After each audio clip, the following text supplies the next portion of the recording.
బహిరంగ మార్కెట్లో మిర్చికి డిమాండ్ పెరుగుతున్న నేపథ్యంలో ప్రభుత్వం కనీస మద్దతు ధర ప్రకటించినట్లయితే రైతులు నష్టపోతారు అనే ఉద్దేశంతో మిర్చికి ఇప్పటి వరకు కనీస మద్దతు ధర ప్రకటించలేదని రాష్ట్ర వ్యవసాయ సహకార మార్కెటింగ్ శాఖ మంత్రి కింజరాపు అచ్చెన్నాయుడు స్పష్టం చేశారు. బుధవారం రాష్ట్ర సచివాలయం ప్రచార విభాగంలో ఆయన పాత్రికేయులతో మాట్లాడారు.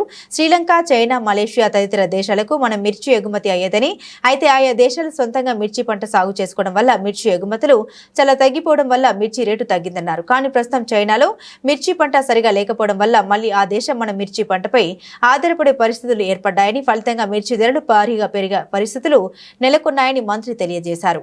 ఇటువంటి పరిస్థితుల్లో ప్రభుత్వం మిర్చికి కనీస మద్దతు ధర ప్రకటించినట్లయితే రైతులు పెద్ద ఎత్తున నష్టపోయే అవకాశం ఉన్నందున ప్రభుత్వం ఇప్పటి వరకు మిర్చి పంటకు కనీస మద్దతు ధర ప్రకటించలేదని మంత్రి తెలిపారు.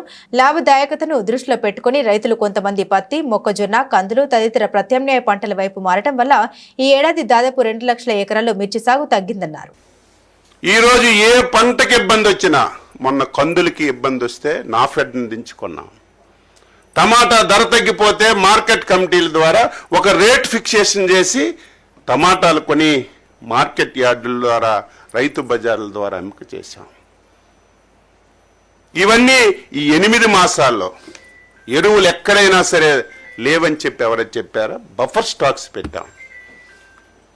ప్రకృతి విపత్తులు నువ్వెప్పుడైనా ఇన్సూరెన్స్ కానీ, ఇన్పుట్ సబ్సిడీ కానీ ఇచ్చిన దాఖలాలు ఉన్నాయా?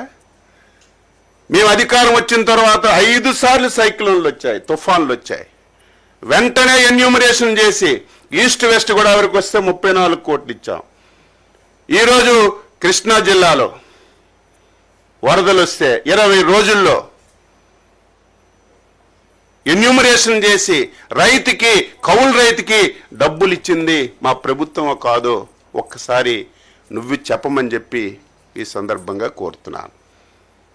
ఈరోజు గుంటూరు మిర్చి యార్డ్ దగ్గరికి వెళ్ళాం. అబద్ధాలంటే అబద్ధాలు.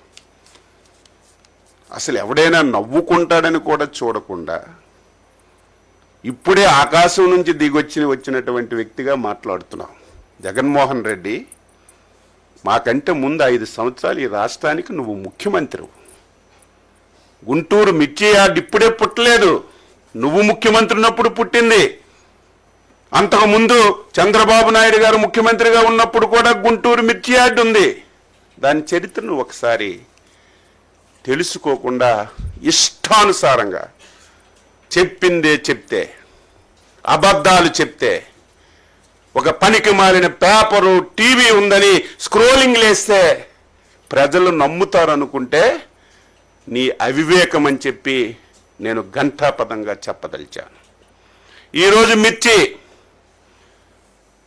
ఈ దేశంలో తెలంగాణలో పండుతుంది, మధ్యప్రదేశ్లో పండుతుంది, కర్ణాటకలో పండుతుంది, వెస్ట్ బెంగాల్లో పండుతుంది. అదే మన రాష్ట్రానికి వస్తే ఒక 11 జిల్లాల్లో మిర్చి పండుతున్న విషయం నాకు, మీకు, ఈ రాష్ట్ర ప్రజలందరికీ కూడా తెలుసు.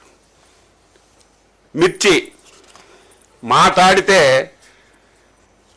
ఒక విషయం చెప్తాడు. మేము ఉండేటప్పుడు 20,000 రూపాయలు ఉండేది, చంద్రబాబు నాయుడు వచ్చాక